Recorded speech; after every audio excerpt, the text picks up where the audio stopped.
L'invité de LC Première. Le nouveau comité directeur du Rassemblement Les Républicains a été mis en place hier soir lors d'une réunion à la mairie du Mont-d'Or. Pierre Frogier reste le président du parti politique, mais c'est une femme qui sera chargée de mettre en œuvre l'élan politique. Bonjour Virginie Ruffnac. Bonjour. Vous êtes la nouvelle secrétaire générale du Rassemblement Les Républicains. C'est une belle ascension, Virginie Ruffnac. Oh, c'est surtout une belle responsabilité. C'est Oui. une très belle responsabilité au cœur de notre vie militante. Et c'est sans doute ce que j'affectionne le plus dans cet engagement politique. Une femme à ce poste, est-ce que ça va donner un autre rythme ? Oh, bah écoutez, moi je suis convaincue que les femmes portent un certain nombre de valeurs. Hein. Sans doute que nous sommes un petit peu davantage dans la communication, dans le lien. J'essaierai d'apporter. Mais vous savez, moi j'ai toujours pensé qu'il fallait privilégier l'intérêt général à l'intérêt du genre. On ne met pas une femme pour mettre une femme, on met une femme pour ses qualités, parce que parfois, il faut mettre un homme qui a davantage de qualités que les femmes. Alors j'espère aujourd'hui que j'apporterai quelque chose à cet édifice qui est notre mouvement politique dans cette phase cruciale de sortie de l'accord de Nouméa. Oui, le bon tempo, c'est aussi de choisir qui fait les notes avec vous, Virginie Ruffnac. Vous êtes d'accord ? Alors on est un peu perdu, on a tendance à s'y perdre. Sonia Baquès, est-ce qu'elle fait partie du Rassemblement Les Républicains ? Alors vous avez raison, il faut sans doute apporter de la clarté parce qu'on le voit bien quand on va sur le terrain. Nos amis, les Calédoniens, sont un petit peu parfois un peu perdus avec finalement la division du paysage politique ces dernières années. Alors il y a un comité de coordination des Républicains de Nouvelle-Calédonie. Vous savez, c'est une affiliation à un parti national qui est le Républicain. Jusqu'à il y a quelque temps, c'était encore Nicolas Sarkozy qui en était président. Aujourd'hui, c'est Laurent Wauquiez. Nous avons donc un comité de coordination des Républicains. Et dans ce comité de coordination, il y a des mouvements politiques. Et puis, il y a des personnalités qui n'ont pas de mouvement politique, mais qui existent en tant que tels au sein de ce comité. Dans ce comité, il y a le Rassemblement, notre mouvement politique. Et puis, autour d'autres personnalités, comme Didier Leroux, Sonia Baquès, que vous citiez précédemment. Harold Martin, Simon Loïcotte, un autre mouvement qui est celui de Tous Calédoniens de Pascal Vittori. Donc, nous sommes effectivement une plateforme dont l'objectif commun est le maintien de la Nouvelle-Calédonie au sein de la République, mais nous avons des mouvements différents, des personnalités et même des identités différentes. Est-ce que ces hommes et ces femmes politiques font partie du Rassemblement Les Républicains ? Non, non, pas du tout. Le Rassemblement est un mouvement à part dont le président est Pierre Frogier. Vous avez donc Éric Guay qui en est vice-président exécutif. Thierry Santa était secrétaire général. Mais ce sont des personnalités qui n'ont pas forcément le même discours, Virginie Ruffnac. Est-ce que ce ne sont pas des électrons libres qui peuvent aussi faire du mal au parti ?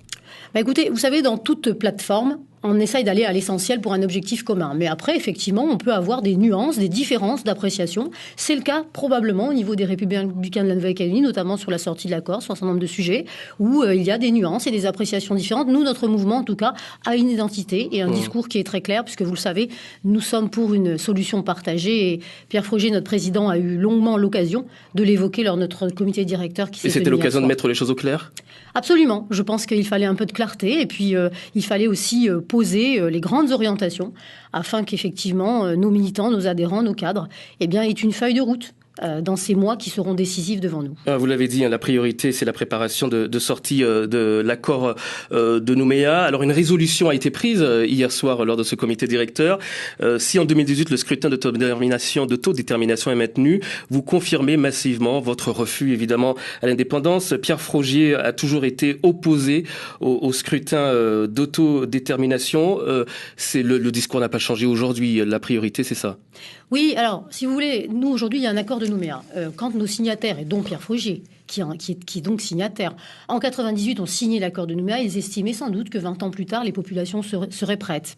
Il y a eu un certain nombre d'actes politiques. On a vu quand on a fait cet acte de mettre côte à côte les deux drapeaux ou d'autres signes dans la société calédonienne qui nous montrent finalement qu'en 20 ans, les choses n'ont sans doute peut-être pas évolué autant que nous le pensions. Pierre Frogier parlait de troisième accord pendant un certain temps. On a l'impression que le discours a un peu changé. Aujourd'hui, il parle de nouvel accord.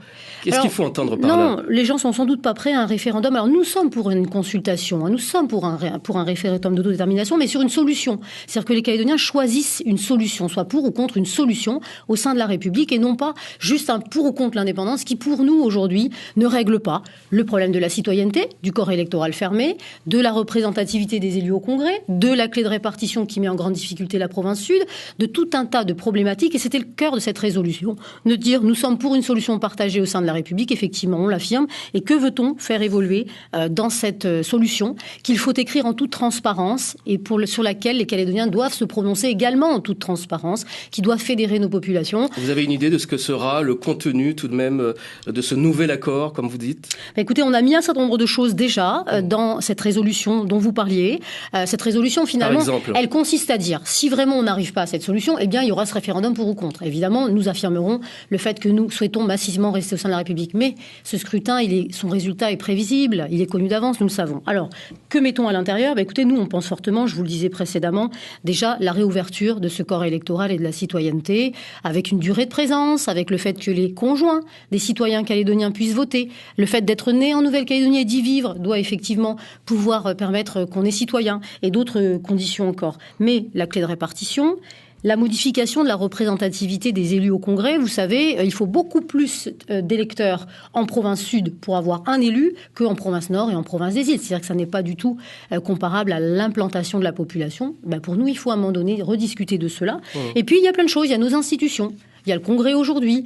Il y a les provinces. Maintenons-nous les provinces dans le cadre de ce nouveau fonctionnement institutionnel ? C'est une question qu'il faut se poser parce qu'on le voit aujourd'hui.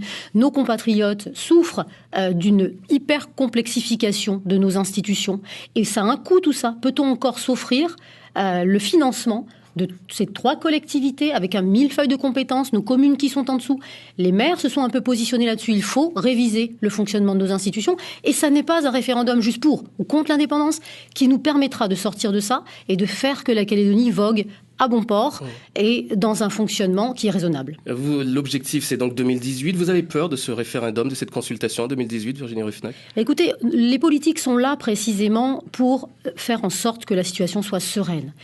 La peur, c'est quelque chose de sain. Ça veut dire qu'on sent qu'il y a un danger pour la population calédonienne. Vous voyez, c'est un instinct de prudence où justement il faut anticiper, prendre les devants. Si vous vous mobilisez, c'est qu'il y a une certaine crainte. Oui, parce que nous pensons qu'effectivement, ce référendum, vous savez, on connaît en Nouvelle-Calédonie les référendums, on en a eu un en 1987. Les non-indépendantistes l'ont gagné à 98,3% sur un corps électoral qui s'est prononcé à 60% de gens qui sont allés voter. Eh bien, en 88, il y a eu ce qu'on connaît. Il y a eu notamment UVA, il y a eu toute cette déstabilisation. Nous pensons, nous partageons dans le camp non-indépendantiste le fait de maintenir la Calédonie au sein de la France, mais notre différence, c'est que nous disons que le meilleur moyen d'y arriver, c'est effectivement avec une solution partagée au sein de la République où nous posons les bases. À travers une discussion, il faut avoir, et c'est l'objet de cette résolution, qui dit qu'il faut qu'en 2018, comme en 88 et en 98, nous ayons la sagesse de retourner à la table des négociations. Il faut être capable de trouver une solution politique imaginative et volontariste. C'est ce que vous nous dites. Vous nous en direz davantage dans quelques instants. Virginie Ruffnac, vous restez avec nous. Merci. Oui, on vous retrouve à 7h10 avec les questions des auditrices et des auditeurs d'NC Première.